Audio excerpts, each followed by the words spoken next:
Pertama mari kita puja dan puji Allah Subhanahu wa Ta'ala pada pagi hari yang cerah yang berbahagia ini. Kita masih diberikan suguhan makanan rohani. Ibu, dari mana? Saya belum lihat dari tadi. Tetangga. Oh, Masya Allah. Alhamdulillah, selamat bergabung. Kita ada kedatangan sahabat saudara kita ini, Win. Selamat datang. Kami menyambutnya dengan bahagia dan gembira, senang hati. Tidak komplit kalau kita belum mengenal nama. Nama ibu siapa? Ibu Maryam. Mudah diingat karena Maryam ini adalah ma'rufan fis sama, sosok manusia yang dikenal di langit dan ma'rufan fil ardh, dikenal di bumi. Siti Maryam. Nah, ingatnya ke sana juga ya. Ini Siti Maryam. Nanti ibu perlahan kenalan dengan sahabat-sahabat yang ada di sini ya. Tak kenal maka tak sayang. Maka kalau ketemu Ibu Maryam gitu. Ketemu semua Ibu Maryam. Jangan ibu. Ibu siapa ya? Iya, bukan nggak mau nyebut nama, lupa. Kadang begitu ya Bu, itu pengalaman saya. Ibu, padahal saya nyebut namanya lupa. Ibu jangan lupa nama. Tapi nggak ingat sebut. Iya. Ibu udah kenal nggak saya? Oh belum. Saya Ibu Villa dipanggil di sini, Ibu Villa. Selamat datang Ustazah Nidan. Kita lanjut saja Bu ya. Alhamdulillah, intinya kita awal-awalnya kita senang dengan kehadiran Ibu Maryam ini. Kita memuji Allah karena Allah masih senang sama kita, cinta sama kita, sayang sama kita, sehingga kita oleh Allah dikaruniai hidangan ruh, hidangan buat roh kita, buat akal kita, buat jiwa kita, buat lub kita, buat fuad kita. Saya mau mengenalkan nama-nama yang jarang sekali kita dengar, harus dikenalkan supaya ibu mengenal, yaitu tadi ya, ada makanan ruh, ada makanan akal, ada makanan jiwa. Jadi makanan itu bukan hanya makanan badan kita gitu. Nah ini adalah makanan akal jiwa gitu. Karena Allah menghendaki makanan yang baik ini, maka kita memuji Allah dengan ucapan Alhamdulillahilladzi bi ni'matihi tatimmus shalihat. Kemudian salawat beserta salam, semoga Allah sampaikan, insya Allah Allah sampaikan salam cinta kasih sayang kita kepada baginda kita Habibana wa Nabiyana Muhammad sallallahu alaihi wasallam. Sebelum memasuki materi meneruskan yang kemarin, ini katanya mau ada pertanyaan dari Bu Zainab. Semoga Allah memudahkan kita semua untuk bisa, khususnya saya bisa menjawab dan ibu-ibu semua bisa memahaminya. Ya, silahkan Bu Zainab. Waalaikumsalam warahmatullahi wabarakatuh. Pertanyaan dari saya, Ustazah, bagaimana supaya diridhoi oleh Allah tentang rohaniah seorang hamba yang berkaitan dengan seorang hamba? Itu aja. Ibu, bagaimana supaya kita diridhoi oleh Allah? Ya. Kita berbicara tentang berarti bagaimana supaya Allah itu suka dengan kita, cinta dengan kita. Karena kalau udah suka Allah sama kita, cinta sama kita, Bu, hidup kita, jiwa kita ini di atas mutmainnah. Mutmainah itu tenang, senang, bahagia. Ini di atasnya, Masya Allah. Kemarin sudah kita bahas, supaya kita bisa mencapai level jiwa yang di atas mutmainah tadi, tidak harus melewati lawamah, mulhamah, ammarah, bisu gitu kan. Caranya bagaimana gitu. Pertama, ya Bu ya, ketika Allah menghadirkan masalah kepada kita, nih ada masalah datang, ada ujian datang, ada musibah datang kepada kita. Pertama, nggak boleh jangan protes, Bu ya, terima dengan lapang dada. Kita harus meyakini walaupun itu datangnya dari orang, ini sesuatu yang menyakitkan datangnya dari orang gitu, dari sahabat kita, dari saudara kita, dari suami kita, kadang dari anak kita. Jangan menganggap langsung dari situ, jangan. Ini pasti yang dihadirkan oleh Allah. Pasti ada sesuatu nih dari Allah. Jangan dulu langsung nolak. Saya nggak terima, saya nggak ridho, saya nggak senang, saya sakit hati, saya laknat dunia akhirat kamu ya kalau anak kita ya Bu ya, atau suami kita. Jangan dulu begitu. Itu tuh datangnya dari Allah. Itu Bu. Terima dulu, telan dulu. Pas udah ditelan di dalam perut kita, ini analogi badan kita, kan dikunyah, udah dikunyah, ditelan ya Bu ya. Diproses di dalam tubuh ini. Kalau tubuhnya baik, pencernaannya bagus, maka makanan yang kita telan mau buruk mau baik, itu semuanya akan menjadi baik di dalam sini. Maka dia akan keluar dengan ikhlasnya gitu. Keluar sendiri itu masalah Bu dengan ikhlasnya. Jadi kalau kita nerima dengan baik, kita ikhlas, kita berserah diri kepada Allah.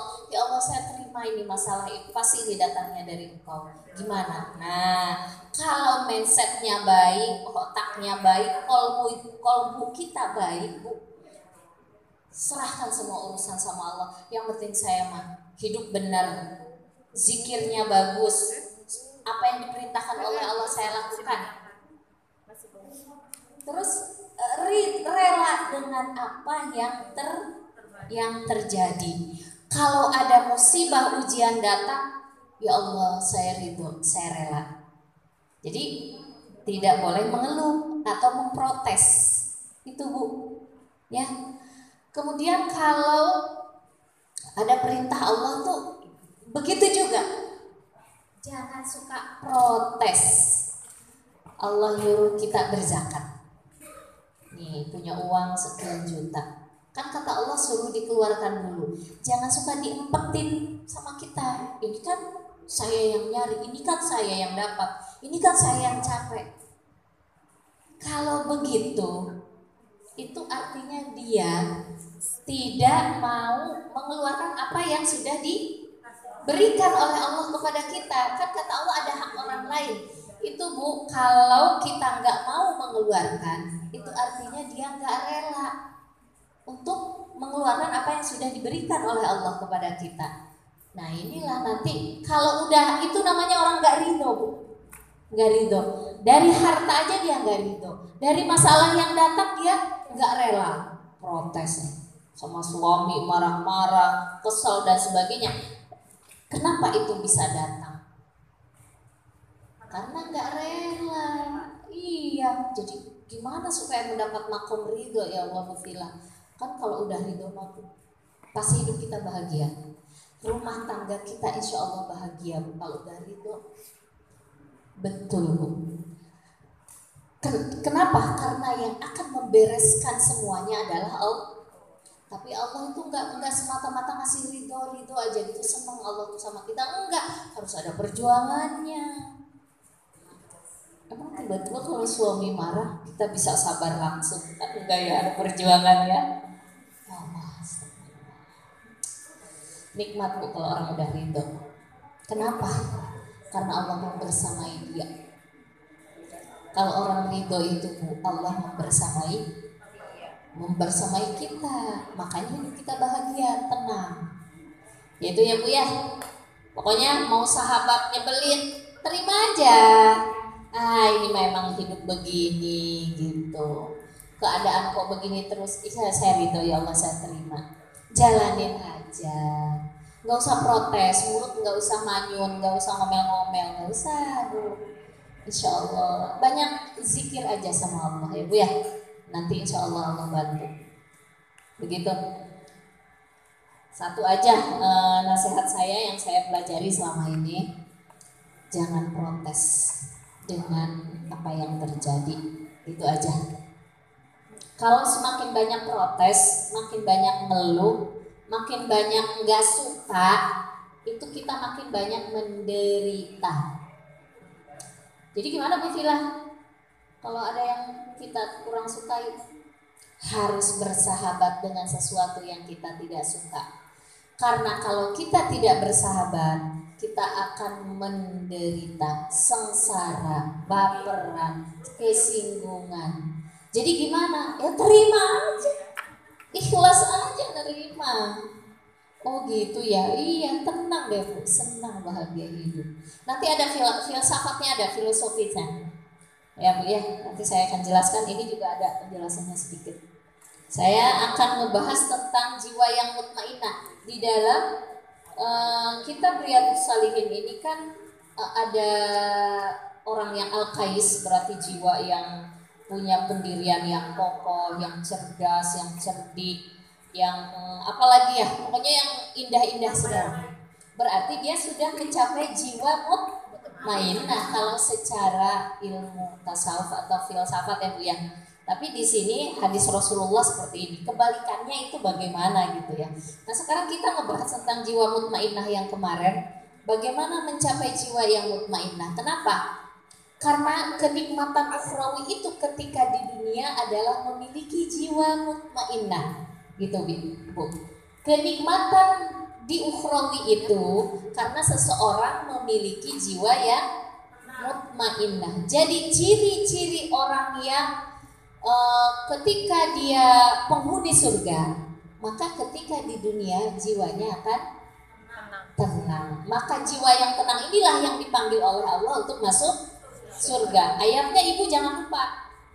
Dalam Quran surat Al-Fajr yang mau 24 mau terakhir ya.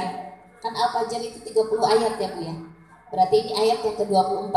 Ya ayyatuhan nafsul mutmainnah, yang dipanggil oleh Allah masuk surga. Cerminan surga ada di dunia. Pada jiwa atau diri yang mana tercerminan di dunia ini? Yaitu cerminannya kalau orang jiwanya sudah tenang. Jiwa yang mutmainah itu berarti di bawahnya itu yang belum tenang. Yang suka marah-marah itu gak tenang Bu. Yang suka menyalahkan orang lain apalagi, itu juga masih ya amarah bisu. Suka menyalahkan diri sendiri juga, ini juga belum tenang. Kenapa ya? Karena dia masih melakukan banyak maksiat kan. Kemudian jiwa mulhamah juga. Kalau sahabatnya baik, soleh, kemudian ya mungkin suaminya soleh, dia jadi soleh. Anaknya bagus, dia jadi bagus. Suaminya nggak soleh, dia juga ikut-ikutan nggak soleh, nggak baik, senang dengan apa yang dilakukan oleh suaminya walaupun itu perbuatan yang diharamkan oleh Allah. Jadi tergantung lingkungan. Ini masih mulhamah Bu. Lingkungannya baik, ya baik. Alhamdulillah ya Allah, Bu Vila suami saya mas soleh. Kelihatan dia soleh. Alhamdulillah saya pengajiannya soleh-soleh semua. Oh kelihatan. Keluar dari pengajian main-main, ikut yang sebelah, ikut-ikutan juga. Berarti ini masih mulhamah, belum mutmainah, jiwanya belum tenang. Nah ini belum rohani surga Bu, belum. Masih bergolak ya. Nanti kalau udah kelihatan rohani surganya, kalau udah mutmainah. Menurut Al-Ghazali, Imam Al-Ghazali, jiwa yang mutmainah itu ada 4 ya Bu ya. 1, jiwa atau akalnya. Akal itu bagian dari jiwa ya Bu ya. Biarin saya ngejelasin di sini, ada ibu-ibu yang sudah sepuh, ada yang setengah sepuh ya, ada yang masih muda-muda. Dikasih ilmunya, ilmu yang agak tinggi nggak apa-apa. Karena ibu kan rajin ngajinya dari dulu seminggu 3 kali ya. Berarti pengetahuannya, otaknya itu sudah berkembang, sudah naik. Kecuali punten kalau ibu yang baru datang belum pernah ngaji tentang jiwa ya. Nanti insya Allah akan ajarkan, yang penting istiqomah aja nanti. Jadi akal kita itu bagian dari jiwa kita menurut Imam Al-Ghazali ya Bu ya. Ini tuh masih untuk orang awam sebetulnya Imam Al-Ghazali mengajarkan ini. Makanya saya berani. Kenapa beda? Karena badan kita dengan akal kita itu beda. Badan kita kan dikasih makanan ya Bu ya. Makan sehari berapa kali, ada sarapannya, ada makan siang, ada makan malam. Itu badan kita Bu. Kalau akal ilmu. Nah, akal itu harus dikasih makan juga. Kalau nggak dikasih makan, hidup kita nggak seimbang, maka nggak bahagia, nggak mutmainah Bu. Maka si akal ini bagian dari jiwa. Kenapa dibilang bagian dari jiwa? Karena dia adanya bukan di luar, tapi ada di dalam diri kita, yaitu di dalam jiwa. Bagian dari jiwa akal itu Bu. Nah, satu ibu udah ngerti dah insya Allah ya. Yang kedua, supaya dapat jiwa mutmainah kemarin itu udah saya terangkan, yaitu waro. Hidup tuh jangan suka ngawur. Jangan suka ngawur itu apa Bu? Nggak boleh berbuat yang dilarang oleh Allah, maksiat. Suka ngegibah. Semakin banyak kita suka ngomongin orang, banyakin ngegibah orang, banyakin fitnah orang, ini jiwanya nggak bakalan tenang. Yakin aja Bu. Makin kita ngumpul-ngumpul sama tetangga ngomongin blablabla, pulang tuh kenapa ya gue jadi pusing ya? Gak tenang. Iya, liatin aja Bu. Coba ibu pulang dari pengajian, pasti tambah tenang, tambah bahagia. Karena jiwa makanannya yang indah-indah. Ruh dia untuk mencapai ruh, ingin mengenal Allah. Pulang dari pengajian, yakin kalau ada orang yang pulang dari pengajian malah tambah sewot, malah tambah kesel, malah tambah pengen marah-marah, ibu nggak usah ngaji di situ lagi, nggak usah ngaji di sini lagi. Kalau jiwa kita tidak bertambah baik, akhlak kita tidak bertambah mulia, ibadah kita tidak bertambah meningkat, malah tambah durhaka sama suami gara-gara ngaji di sini, ibu jangan terusin ngajinya. Berarti itu merusak jiwa. Tapi kalau sebaliknya, habis ngaji di situ tambah sabar, tambah mengenal Allah, tambah bakti sama suami, tambah sayang sama anak, tambah sabar, jangan dilepaskan. Berarti itu benar makanannya. Ibaratnya gini Bu, kita itu punya keinginan, punya nafsu ingin yang cocok dengan makanan kita itu apa gitu. Semua orang tuh punya makanan yang cocok dengan selera masing-masing. Kalau dikasih makanan yang tidak selera dengan kita, walaupun makanan itu mahal, makanan itu elit, hebat, dikasih steak, dikasih Kentucky, dikasih apa, orang makanan kita pengennya karedok, dikasihnya yang steak, dikasihnya yang KFC, dikasihnya McD, itu mah makanan anak-anak yang belum jiwanya stabil. Makanan kita apa? Saya mah pengennya sambal lalat karedok ikan asin. Mantep itu. Nah itu contohnya Bu ya. Jadi betulan depan cocok.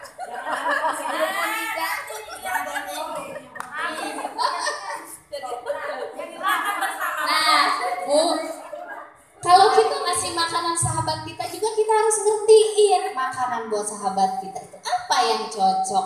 Jangan mentang-mentang punya duit dibeliin McD semua. Ibu-ibu yang sudah sepuh, apaan ini? Aku mah nggak mau makanan kayak gini. Iya, itu. Jadi ke situ sih ibu. Jauhi maksiat, jauhi harta yang haram ya Bu ya, karena ini tidak akan menenangkan jiwa.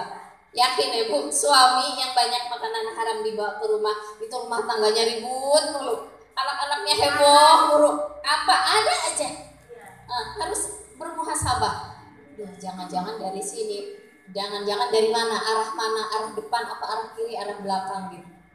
Coba dicari, harus sering-sering bermuhasabah. Kalau ingin jiwa kita tenang. Kemudian jauhi yang subhat. Yang ketiga, harus sungguh-sungguh Bu dalam mencapai satu tujuh. Saya nih ngaji nih. Kalau saya analoginya ngaji, kalau ke mahasiswa beda lagi saya analoginya. Kamu tuh harus Sungguh-sungguh kenapa kamu udah dibiayain orang tua kamu. Kalau kamu sungguh-sungguh bagian bakti kamu kepada orang tua. Ketika engkau berbakti kepada orang tua, engkau berbakti kepada Allah. Bagaimana dengan kita? Kalau kita sudah umur segini, emang kita mau santai-santai aja? Pasti kita kan akan menghadap Allah ya Bu ya. Bagaimana supaya kita bahagia? Raihlah untuk mengenal Allah. Semakin orang ma'rifah kepada Allah, mengenal Allah, cinta kepada Allah Bu, nanti kita akan semakin sayang dengan pasangan kita. Semakin kita pintar mengarahkan anak-anak kita, semakin kita akan memperlihatkan sikap yang elegan gitu dengan sahabat tetangga-tetangga kita. Akan kelihatan. Ini yang harus kita capai. Kalau udah umur seperti, bukan nyari lagi saya harus jadi profesor Bu Vila. Udah susah Bu. Saya harus jadi dokter, udah susah. Udah cari yang itu. Jadi harus sungguh-sungguh. Gimana caranya? Dekatkan diri kepada Allah dengan cara banyak bangun di tengah malam ya Bu ya. Itu nanti Allah akan menggerakkan kita, itu memudahkan untuk mengenal Allah dengan cara banyak bangun di tengah malam.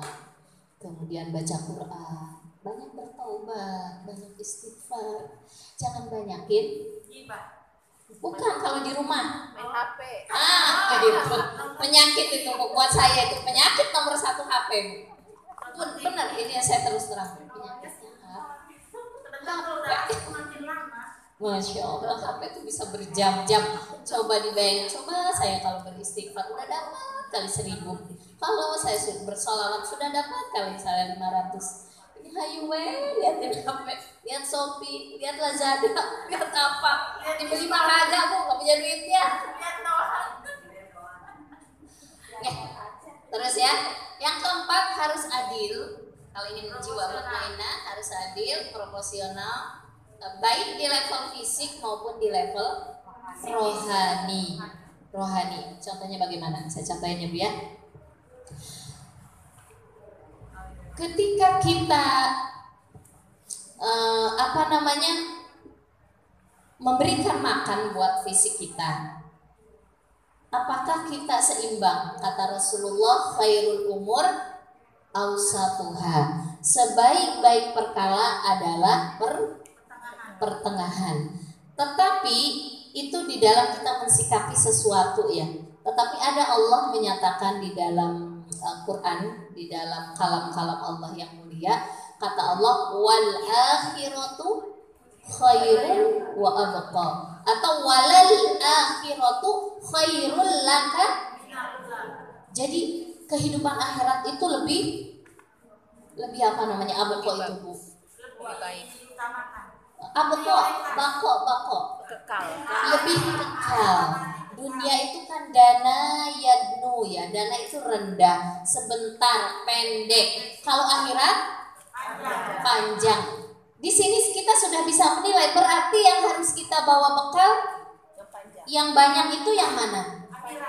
Yang akhirat. Kenapa? Karena dia lebih panjang. Jadi ketika kita mencari porsi dunia, itu jangan mengalahkan porsi akhirat, karena dunia itu sebentar. 40, 70, 80 tahun sudah selesai. Makanan dunia kita sudah selesai. Rumah yang bagus, duit yang kita simpan di bank ya. Anak-anak, suami, itu paling 70 itu kalau umur kita sampai 70.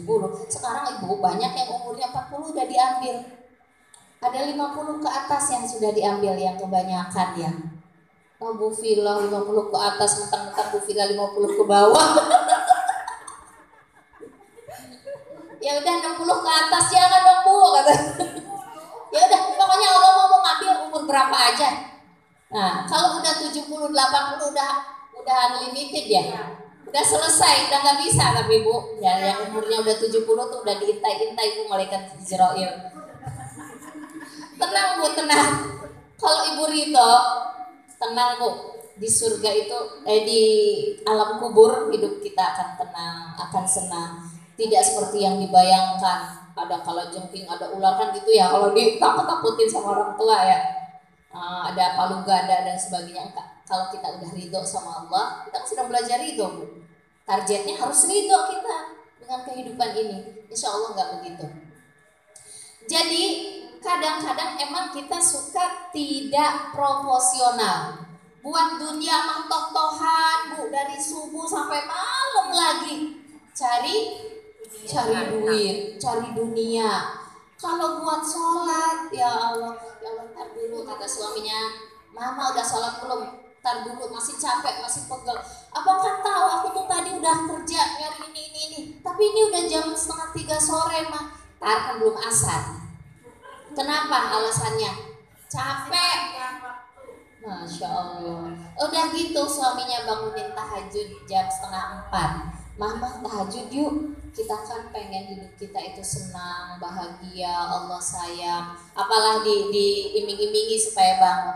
Aduh bang, badanku remek banget nih, berat banget mau sholat tahajud. Entahlah, yang penting wajibnya aja sholat subuh. Akhirnya kagak tahajud. Buat kenapa? Toh-tohan nyari dunia. Coba dunianya dikurangin dulu supaya kita bisa tahajud, supaya kita bisa zikir, supaya kita bisa belajar ilmu. Ini kita suka nggak proporsional. Dunia dikejar mati-matian, buat akhirat yang panjang dilupakan, disepelekan. Ada juga orang yang dibalik, Bu. Saya mah nggak mau kawin. Ada kan ceritanya pada zaman Nabi. Saya mau sholat malam terus. Saya yang udah punya istri, saya nggak mau ngeladenin istri saya. Saya takut saya berkurang cinta saya sama Allah, kedekatan saya sama Allah. Itu Bu, ada orang sholat malam terus dari maghrib sampai pagi, Bu. Siangnya buat tidur, cari dunianya buat sebatas makan doang. Kemudian yang satu, saya mau puasa terus, nggak pernah buka-buka, Bu. Iya, nggak pernah, ya puasa aja tiap hari. Kemudian yang satu lagi, puasa ada yang sholat terus, yang satu lagi, saya emang nggak bakalan kawin, karena kalau udah kawin harus nyiapin makan anak, istri dan sebagainya, sehingga sholat saya bisa berkurang, ibadah saya, ngaji saya, hafalat saya dan sebagainya. Dipanggil sama Nabi, karena ada yang ngeluh istrinya, suaminya nggak pernah ngeladenin dia malam-malam gitu, buat ibadah aja gitu. Iya, datang yang satu lagi, itu nggak mau kawin, kata ibunya nih. Resah juga ibunya, ini nggak kawin gitu. Yang satu lagi ini puasa terus ya Rasulullah, suami saya ini gimana katanya kan. Terus Rasulullah panggil, kenapa kamu tidak adil terhadap dirimu? Aku ini orang yang paling takwa, kata Rasulullah. Aku ini orang yang paling takwa, tapi aku beristri, aku nikah. Tapi aku juga makan, tidak selalu berpuasa. Tapi aku juga, satu lagi, kalau malam tidur. Aku paling bertakwa daripada kamu. Artinya apa, Bu? Pembelajarannya harus seimbang. Nah ini, kalau ingin punya jiwa mutmainnah, kita itu harus seimbang.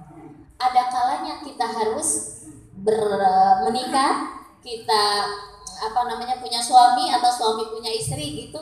Ada kalanya kita berpuasa, ada kalanya kita berbuka, ada kalanya kita tidur. Jangan dibalik. Tapi yang kebanyakan menurut saya manusia itu, tapi itu udah warning dari Allah ya, dari Rasulullah. Kebanyakan kita justru yang keduniaannya itu yang paling banyak. Buka HP berapa jam, Bu? Zikirnya berapa jam? Jangan sampai begitu. Kalau lebih banyak buka HP-nya untuk hal-hal yang kurang bermanfaat daripada zikirnya, daripada hal-hal yang bermanfaatnya, ini lihat deh, jiwa kita nggak bakalan tenang. Coba diukur deh, jiwa kita kurang tenang, Bu. Kenapa nggak seimbang? Harusnya malah justru yang akhiratnya lebih banyak gitu. Atau ketika kita lebih banyak memfokuskan, saya itu 1 bulan itu harus punya pakaian yang baru, contohnya 2 pasang, jilbabnya yang harus selalu matching. Iya, target.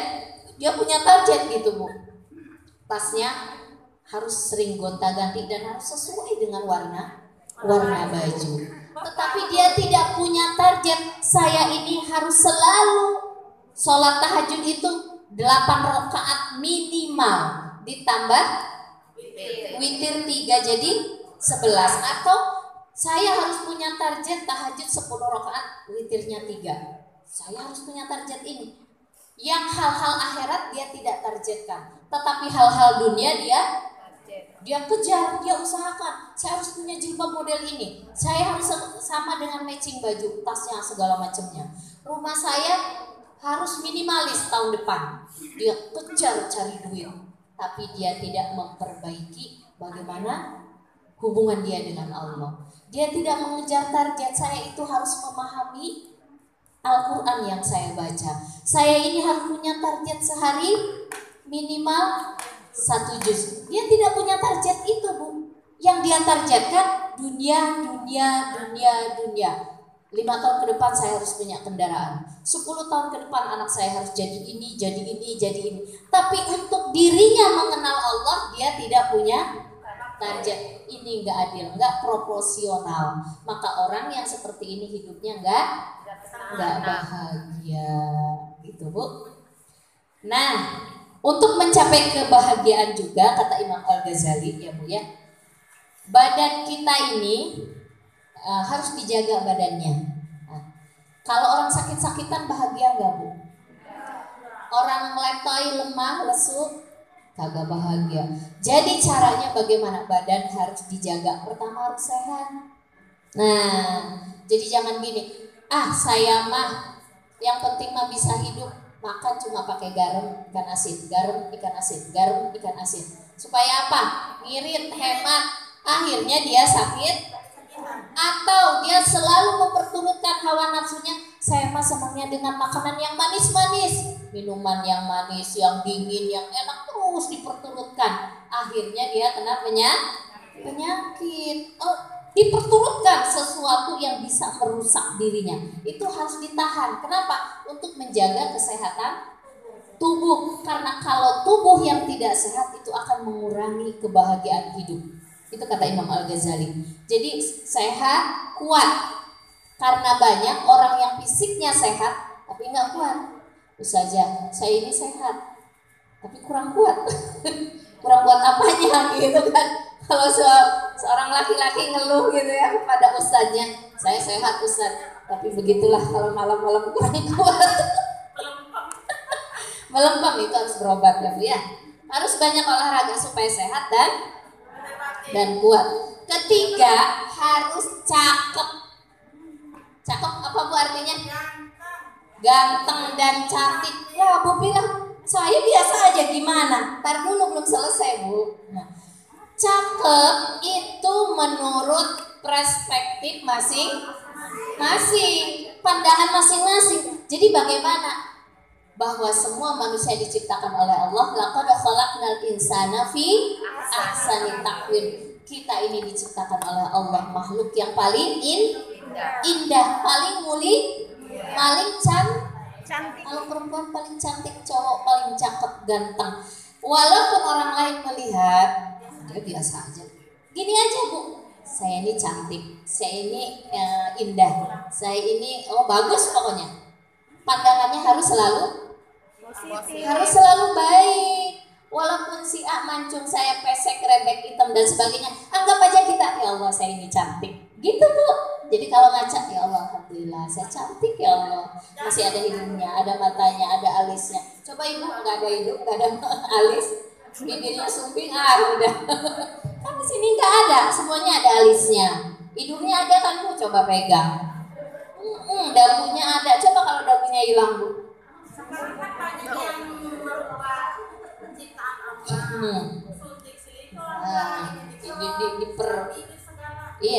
Dipoles ya Bu ya, diperbagus gitu.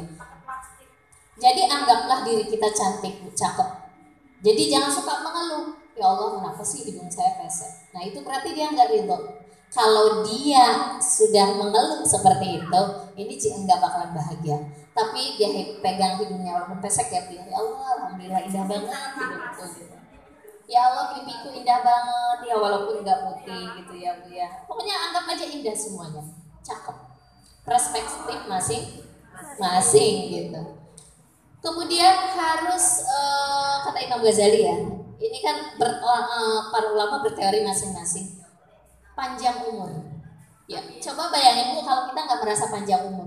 Ya Allah, anakku ganteng-ganteng, rumahku bagus, mobilku mau dikemarin sayang-sayang. Kalau kita tahu bahwa hidup kita ini bakal mati besok, coba bayangin Bu. Ya, pokoknya seakan-akan kita itu hidup umurnya panjang aja gitu. Jadi nikmati bahwa hal tersebut anugerah dari Allah, insya Allah. Kalau emang besok atau kapan mau diambil oleh Allah, siapkanlah untuk menghadap itu, gitu aja. Tapi kita punya keyakinan, insya Allah saya nggak diambil sekarang gitu istilahnya gitu. Tapi saya sedang mempersiapkan ketika saya nanti dipanggil. Tapi jangan menganggap, aduh umurku nggak panjang deh, kayaknya besok bakal mati. Ini nggak usah gitu Bu. Itu bikin sengsara batin kita. Iya. Kemudian itu kan kebahagiaan yang ada pada diri kita ya Bu ya. Sekarang ada kebahagiaan di luar diri kita, namanya kebahagiaan eksternal. Yaitu apa? Kita itu butuh keluarga. Jadi ibu-ibu di sini sudah berkeluarga semua, alhamdulillah. Sudah salah satu udah cukup tuh. Maksudnya di situ gitu. Kemudian kita juga butuh rumah. Ya, yang belum punya rumah kan bertanya-tanya terus ya Bu ya. Ya Allah, saya masih ngontrak aja. Coba yang udah punya rumah tenang gak Bu? Tenang, walaupun kecil gitu, mungil gitu ya. Nah itu, ini yang merasakan yang masih ngontrak sama ketika masih ngontrak sama ketika udah punya rumah, pasti lebih tenang yang sudah punya rumah. Ini secara kebahagiaan di luar. Kemudian kita juga butuh penghargaan. Coba kalau kita selalu dihina orang, diinjak orang, dicaci maki orang, kan gak enak Bu. Tapi kalau kita berbuat baik sedikit aja orang menghargai kita. Makasih ya, senang ketika kita berbuat baik seperti itu aja. Kemudian kita punya jabatan. Minimal kita jabatannya ibu rumah tangga, jamaah majlis taklim, kan itu senang. Ibu kegiatannya apa? Ya saya di rumah aja, kegiatan di luar nggak ada. Itu beda pasti dengan saya ikut pengajian di sini, saya ikut komunitas di sini, itu pasti lebih ada jadi semacam kebanggaan gitu ya Bu ya. Alhamdulillah saya punya kegiatan di sini. Iya kamu mah pergaulannya luas ya, suka gitu ya. Oh, alhamdulillah gitu. Nah itu tuh penting, perlu gitu Bu. Penghargaan itu perlu dalam kita mensikapi kehidupan ini. Harta juga perlu Bu. Kalau kita nggak punya harta, nggak punya duit, mau ngaji jauh Ibu di Cirende, motornya kagak ada bensinnya, jalan nggak? Mau pakai Gojek nggak punya duit buat bayar Gojeknya, kan nggak jadi jalan. Kalau punya, apalagi kalau lebih, wah Ibu bisa ngasih makanan ke sahabat-sahabat. Ketika kita ngasih dapat penghargaan, dapatlah tambahan kebahagiaan. Semakin orang banyak beramal soleh, berbuat baik, memberi kepada orang lain, maka nilai kebahagiaannya akan semakin banyak. Jadi kalau ingin punya kebahagiaan yang banyak, beramal solehlah yang banyak. Jangan semata-mata cuma saya kan udah sedekah tadi, udahlah segitu aja cukup. Kalau masih punya lebih, terus. Atau badan kita sehat gitu Bu, harus diarahkan untuk beramal soleh atau beribadah, makin tambah kebahagiaan kita.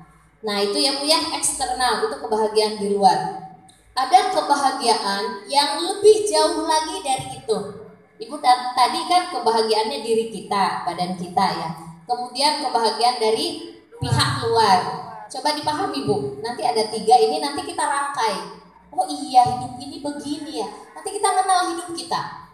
Yang ketiga, kebahagiaan ada yang lebih jauh dari itu, yaitu bahwa kita butuh taufik dari Allah, butuh ridho dari Allah. Nah, ketika kita punya rumah, ketika kita punya penghasilan, ketika kita punya anak, punya suami, pasangan, ketika badan kita sehat, tetapi nggak dapat taufik dari Allah, badan kita pakai untuk bermaksiat, dapat rumah hasil dari harta yang haram, tidak diridhoi Allah, Anak-anak juga makan makanan yang haram. Kerjaan yang tidak diridhoi oleh Allah, ini akan jeblok semua, Bu.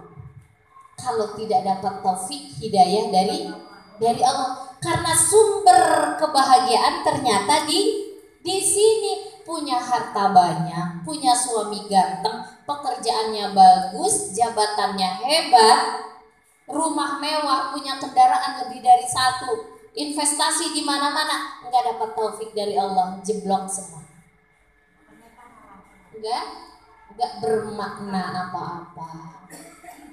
Ini kebahagiaan yang lebih jauh, yaitu taufik. Segala Jadi gimana nih? Jadi gini, Bu. Rumus pertama bahagia tadi kan berarti kita apa namanya? Strukturnya yang jelas. Berarti ketika kita ingin bahagia, harta juga penting, kan gitu ya, anak juga penting, rumah penting, ini penting. Ternyata ada yang lebih penting, namanya taufik, pertolongan Allah, mendapatkan yang kebahagiaan yang dua tadi dari dalam diri kita dan di luar diri kita itu dengan pertolongan Allah. Benar caranya, disalurkannya benar, cara nyarinya benar, disalurkannya benar, jadi mendapatkan, dikeluarkannya juga benar. Berarti ketika itu semua benar, maka kita dapat rumus pertama bahagia, bagaimana agar Allah itu ridho dengan semua apa yang kita lakukan. Ridho, sehatnya Allah ridho kepada kita. Kadang-kadang ibu-ibu kita suka nggak proporsional. Kadang-kadang Allah cemburu, Allah nggak ridho, gimana? Kalau buat olahraga seminggu 3 kali dikejar. Olahraga itu bisa 3 jam, Bu. Olahraganya mah cuma sejam setengahnya lagi kongko makan sama klub olahraganya, betul nggak, Bu? Iya, saya punya teman begitu. Kalau diajak aja sama saya, belum sempat, Bu Pila, masih sibuk. Saya lihat dia olahraganya seminggu 3 kali. Kalau cerita, saya alhamdulillah Bu Pila sehat. Olahraga saya 3 kali seminggu. Itu dari jam 10 sampai jam 1. Olahraganya sih sampai setengah 12, Bu Pila. Udah gitu ngobrol-ngobrol, makan-makan. Seminggu 3 kali dia bisa untuk olahraga. Itu baru olahraga, belum lagi di rumahnya nonton dan sebagainya. Belum lagi ke mall dan sebagainya. Buat ngaji 2 jam kagak bisa. Saya bilang seminggu sekali aja, Bu, coba. Kenapa? Karena saya mendengar keluhan-keluhan tentang kehidupannya. Karena kehidupan itu, masalah yang kita hadapi tidak selesai dengan olahraga, Bu. Tidak selesai dengan mall, walaupun duitnya banyak. Tidak selesai dengan kumpul-kumpul dengan anak cucu. Kalau kita punya masalah, selesainya dengan ilmu, dengan mengenal Allah, dengan ruhani. Saya bilang coba ngaji deh, Bu, seminggu sekali aja.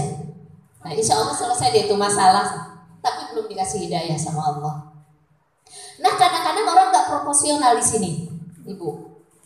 Jadi dengan rizki sehat badan, tapi jauh dari taufik Allah Subhanahu wa Ta'ala. Itu dari badan aja, belum dari harta, belum dari segala macamnya, ya Bu ya. Nah, itu jadi rumus pertama supaya kita bahagia. Ketika melakukan sesuatu, apakah Allah ini ridho apa enggak? Itu aja udah, Bu. Ya, ukurannya Allah seneng enggak nih? Allah ridho enggak nih? Allah ini bakal bikin masalah apa enggak? Begitu. Nah, baru ketika kita menanjak Allah itu suka, ini dibenarkan oleh agama, ini diridhoi oleh Allah dan Rasulnya, baru bergerak. Ibu cari dunia, ibu cari segala macam pasangan, kayak kalau yang anaknya mau pasangan, cari yang ridho Allah dulu. Allah ridho nggak ya ini dengan pasangan anak saya nih? Nah, jangan mentang-mentang dia bawa Alfa, dia udah gitu ayahnya seorang pejabat, padahal dia suka mabuk-mabukan, sholat juga kadang dilakukan. Yang penting kan dia jabatannya, rumahnya, apanya. Allah ridho nggak gitu dulu gitu. Ini buat anak saya ini Allah ridho nggak ya? Pasti beres nantinya, gitu, Bu. itu anak ya. Nah, yang lainnya harus diukur Allah ridho apa enggak. Itu satu kebahagiaan, itu diukur dari sana. Dan untuk mencapai kebahagiaan juga adalah mengenal diri kita. Kalau tadi harus punya badan sehat, rumah, harta dan sebagainya ya, tapi harus ada ukurannya, Allah ridho enggak gitu kan. Yang kedua, kalau udah ridho pasti bahagia Bu. Konsep hidup bahagia senang itu bakal didapat. Yang kedua kata Imam Al-Ghazali yaitu mencapai bahagia itu adalah mengenal diri kita. Mengenal diri kita. Maksudnya apa nih Bu Fila? Ada istilah ungkapan man arafa nafsahu faqad arafa rabbahu. Saya pelankan ya Bu ya. Barang siapa yang mengenal dirinya, maka dia akan mengenal Tuhannya, akan mengenal Allah. Orang yang bahagia itu pertama kenal diri. Kalau dia sudah kenal diri, maka dia akan kenal siapa Tuhannya. Bagaimana nih Bu Fira? Konsep berpuluh-puluh tahun saya pelajari ini, mendengar, belum saya secara paling purna bisa memahami secara utuh Bu. Itu berapa puluh tahun saya bisa memahaminya. Pakai analogi ya Bu ya. Analogi itu lebih mudah. Contoh menyamakan gitu. Contoh orang yang mengenal dirinya itu seperti memilih makanan. Kalau kita suka dengan makanan yang kita suka, kalau kita mengenal pakaian yang kita pakai itulah yang kita suka, maka ketika kita makanan itu kita makan, rasanya enak apa enggak Bu? Pasti enak. Pakaian yang kita suka, kalau emang itu sesuai dengan apa yang kita inginkan, dipakainya terasa nyaman, ya. Nah, contohnya begini Bu. Ketika kita disodorkan makanan, nah ada yang tadi ya, disodorkan makanan. Saya itu makanannya enaknya dengan makanan contohnya tape uli, contohnya gitu ya Bu. Di sebelah disodorkan ada black forest. Kemudian saya ini senangnya tape uli, maka kita pasti akan membelinya tape uli. Tapi kalau kita nggak mengenal diri kita nggak kenal diri kita nih Bu, makanannya apa yang enak? Karena di dekat kita ada teman-teman kita, ada saudara kita tuh punya uang, kita tuh sanggup beli itu. Atau ketika pas-pasan pun kita berusaha untuk bisa membeli yang sebelahnya, namanya black forest. Namanya aja udah black ya, udah orang luar. Harganya bisa 10 kali lipat, tapi kita tetap beli. Ketika kita makan, ini kue apa ya? Saya kan bukan makanan ini yang saya pengen, tapi kan saya dapat gengsi, saya dapat nama. Oh, orang modern, bukan orang kampungan. Nah, nama, jabatan, penghargaan, itu yang dia cari, bukan eksistensi rasa yang dia inginkan. Ketika orang melakukan ini, pasti ketika dimakannya tidak akan nikmat Bu. Terpaksa. Satu ya. Orang itu berarti dia nggak mengenal dirinya. Ini analogi makanan Bu. Pakaian pun begitu. Karena sekarang zamannya pakaian yang serba-serba apalah gitu. Kemudian lihat di internet Lazada, ih cakep banget. Temenku juga pada pakai ini. Ser aja udah pesen. Harganya berapa? 750.000. Padahal yang kita senang pakaian yang sederhana, yang biasa, yang penting nyaman. Harganya 150.000. Tapi kita pesen yang mahal. Kenapa? Gengsi. Karena melihat lingkungan, tren, betul Bu. Tren yang dicari. Ada tren baju muslimah baru langsung beli. Ada tren ini beli gitu. Padahal itu nggak sesuai dengan apa yang dia pakai, nggak nyaman. Di sebelah sini nggak nyaman. Kata Imam Ghazali, kalau orang tidak mengenal dirinya itu seperti itu Bu. Kenapa orang tidak mengenal dirinya? Kenapa dia berbuat seperti itu padahal itu tidak enak, tidak nyaman gitu? Karena tertutupi oleh hawa nafsu. Dia terlalu memperturutkan nafsu-nafsu yang rendahan tadi. Pengen dipuji orang, pengen dibilang modern, pengen dibilang nyentrik, pengen dibilang orang kaya banyak duitnya, pengen dibilang itu kan hawa nafsu. Betul nggak? Analoginya seperti itu. Jadi orang yang tidak mengenal dirinya, ini baru analogi Bu, belum masuk ke apa itu mengenal diri, belum. Nah, saya lihat jam terus takutnya terlewat. Nanti kita lanjutkan minggu depan. Seperti apa mengenal diri? Biar penasaran ibu-ibu. Kita juga perlu tahsin, harus seimbang ya. Nanti kan masih ada waktu minggu depan. Ini selesaiin dulu. Jadi ketika kita menganalogikan seperti itu Bu, ke anak, nah sekarang ke anak. Lebih enaknya analogi kalau Gus Baha Bu. Dia kalau mengajarkan fikih pakai analogi, terkenal dengan ulama yang masyhur dengan konsep analoginya dia. Ketika orang-orang menilai bagaimana kalau beliau berceramah, dan beliau disukai karena analoginya gampang dipahami orang. Saya belajar sama beliau juga fikihnya Bu. Itu Masya Allah luar biasa, saya senang sekali. Ibu-ibu silahkan belajar juga sama beliau.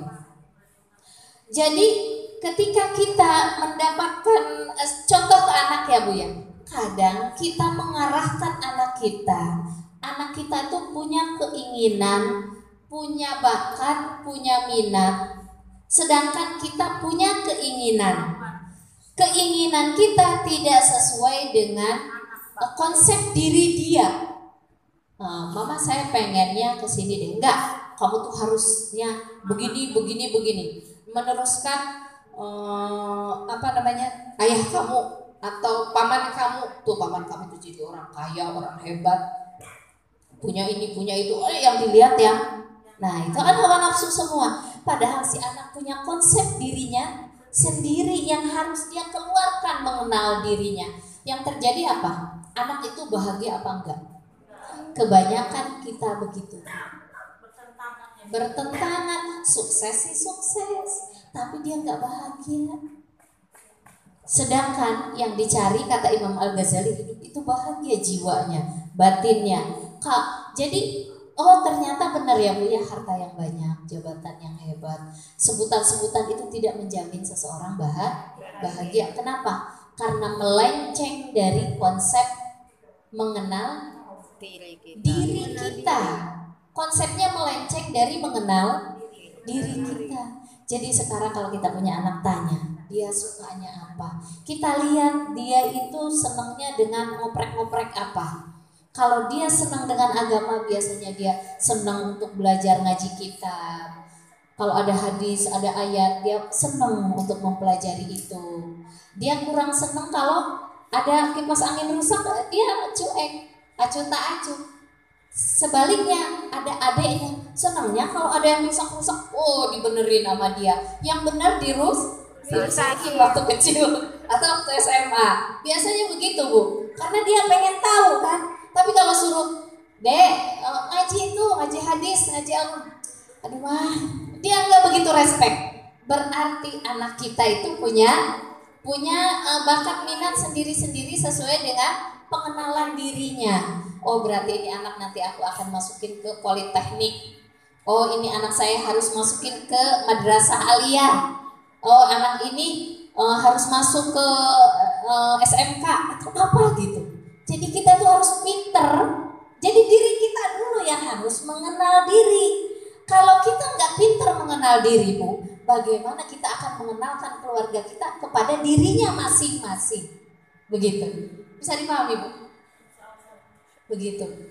Nah itu konsep menurut Imam Al-Ghazali itu seperti itu. Jadi untuk mendapatkan kebahagiaan yang sejati ketika seseorang mengenal dirinya. Apa yang seseorang itu tidak mengenal dirinya? Karena tertutupi oleh hawa nafsu. Nah, hawa nafsu ini diibaratkan seperti kotoran yang mengotori kaca. Jadi konsep Imam Al-Ghazali itu hati itu ibarat kaca, Bu. Kolbu itu seperti kaca. Nah, kolbu itu seperti yang mengotori apa, Bu?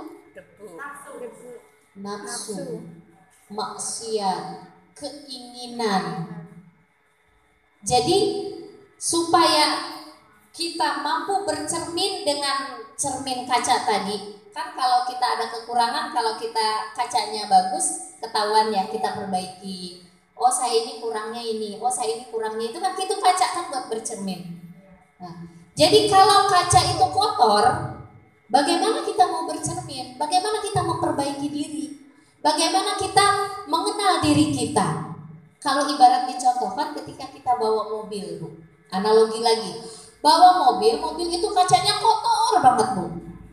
Ketika kita jalan, itu pasti jalannya pelan-pelan. Kenapa?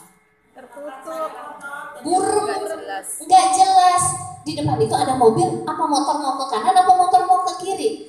Tapi kalau kita kacanya burem, kemudian kita jalannya cepat, maka pasti akan terjadi kecelakaan, akan merusak diri kita dan merusak orang lain. Begitupun kalau hati kita buruk, busuk, maksiat itu seperti titik-titik noda.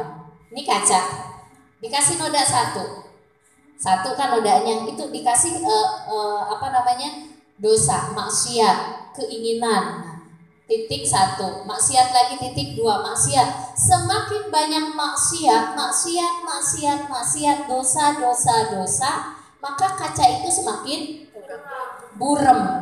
Kalau semakin burem, yang kelihatan kacanya apa? Kotorannya.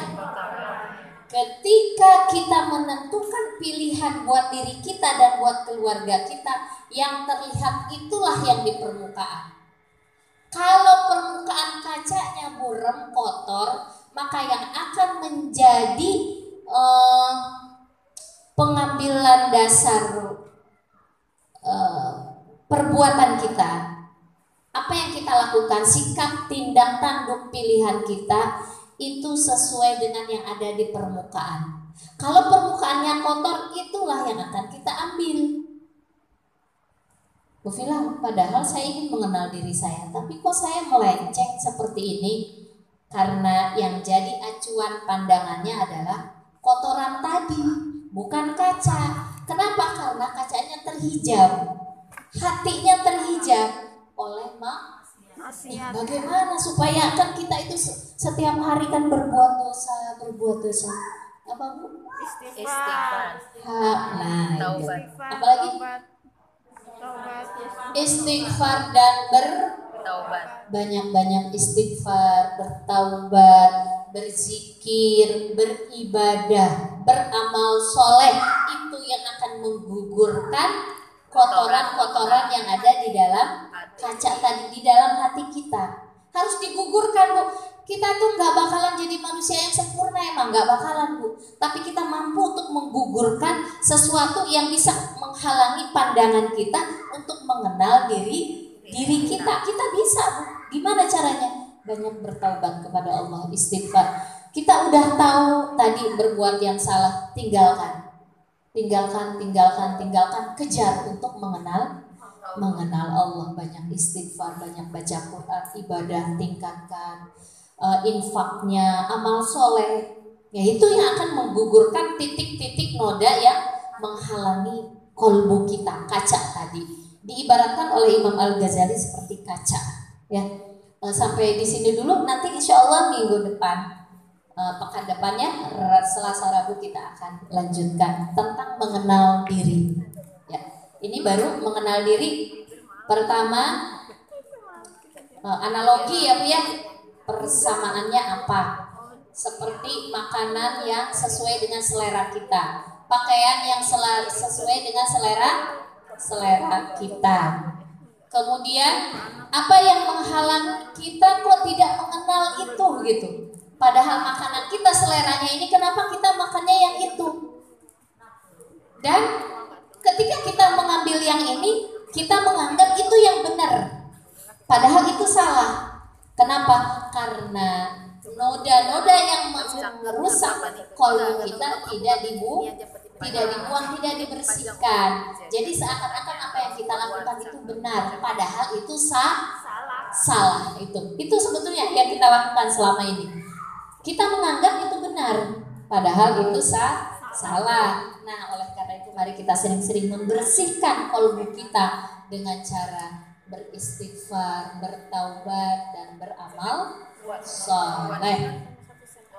Illa man taba wa amana wa amila amalan sholihan.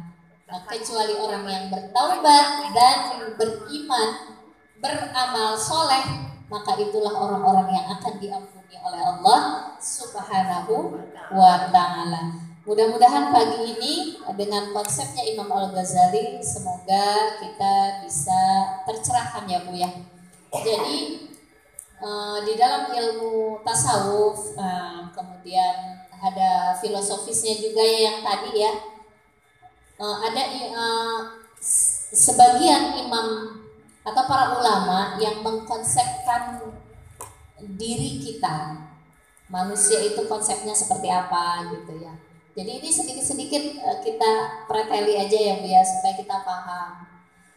Nanti setelah Asmaul Husna mudah-mudahan semakin terkuak, terbuka sebetulnya kita ini siapa, mau kemana, dari mana, tujuannya Allah menciptakan kita ini untuk apa, dan bagaimana cara mencapai hidup yang bahagia. Kalau kita sudah mengenal konsep ini, terus nanti ini belum apa-apa berpembukaan ya. Nah, nanti insya Allah kita akan kenal, akan tahu gitu. Kita kan suka bertanya-tanya, ya Allah saya ini hidup untuk apa sih? Kan suka begitu ya Bu ya. Terus bagaimana sih? Kok ruwet aja sih? Bagaimana sih supaya saya bahagia? Itu Imam Al-Ghazali merumuskan ini semua. Masya Allah ya, dengan kitab-kitab beliau yang banyak. Minimal kita baca ada Ihya Ulumuddin, ada Menyingkap Hati Menghampiri Ilahi. Pokoknya banyak deh buku-bukunya ya Bu ya. Nah, kalau Ibu sempat baca silahkan baca ya. Kalau belum Allah takdirkan, semoga Allah kasih pemahaman ya. Semoga Allah kasih pemahamannya. Dari mana aja datangnya. Dari saya cukup sekian, mohon maaf bila mana ada kekurangan, kesalahan, hilap yang saya tidak sengaja sehingga Ibu mungkin agak tersinggung ya, itu saya tidak sengaja sama sekali dan saya mohon maaf. Dan saya juga mohon ampun kepada Allah bila mana ada kata-kata lisan saya kurang berkenan oleh Allah Subhanahu wa ta'ala, saya mohon ampun. Wabillahi taufiq wal hidayah. Wassalamualaikum warahmatullahi wabarakatuh. Sebelum kita